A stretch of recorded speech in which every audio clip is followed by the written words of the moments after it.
Okay, let's get started. It's the point of view mini stories for the Nudist lesson. Are you ready? First, we're going to go back to the past, last week. Last week, Sarah longed for a fella named Bobby.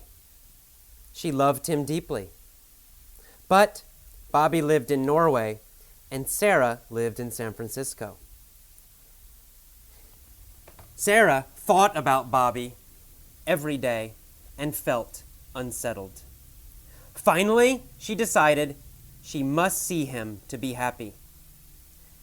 She flew to Norway to retrieve him and bring him back to San Francisco.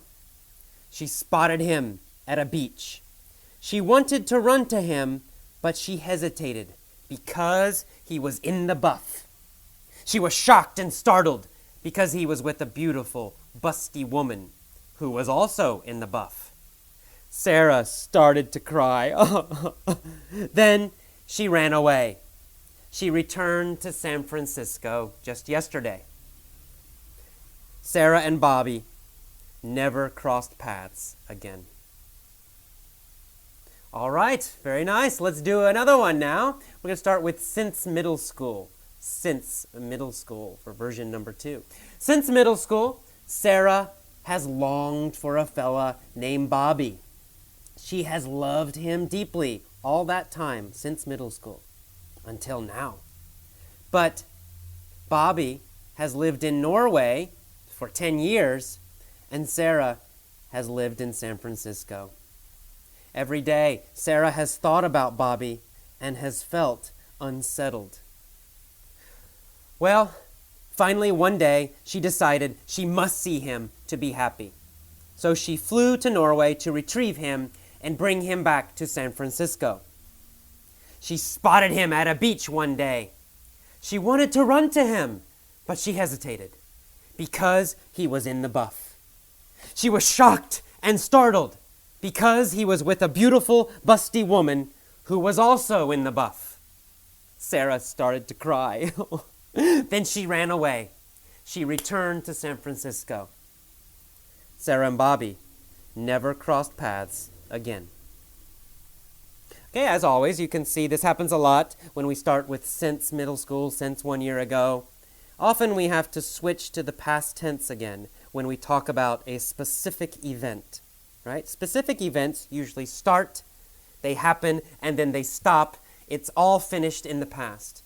When we talk about one day, or 1 week, or one time, well, that tells you, time to use the past.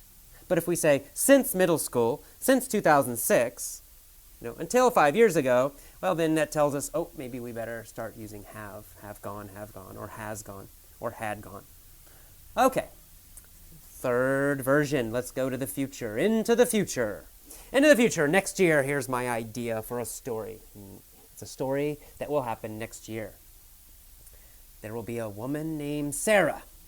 Sarah will long for a fella named Bobby. She'll love him deeply. But Bobby will live in Norway, and Sarah will live in San Francisco. Every day, Sarah will think about Bobby, and she'll feel unsettled. Finally, she'll decide she must see him to be happy. She'll fly to Norway to retrieve him and bring him back to San Francisco. She'll spot him at a beach. She'll want to run to him, but she'll hesitate because he'll be in the buff. She'll be shocked and startled because he'll also be with a beautiful, busty woman who'll be in the buff. Sarah'll start to cry. Then she'll run away. She'll return to San Francisco. Sarah and Bobby will never cross paths again. All right, those are our 3 versions. Please listen to them many times. When you understand them, when you know them well, pause after each version and tell all of the story yourself. Tell it starting with last week, or last year, or 10 years ago. That's version 1. And then tell it again starting with since middle school, or since high school, or since 2002. That's version number 2. And then tell it again in the future, next year, in the year 2010, or next month. Okay? Practice all 3 versions, and that's all.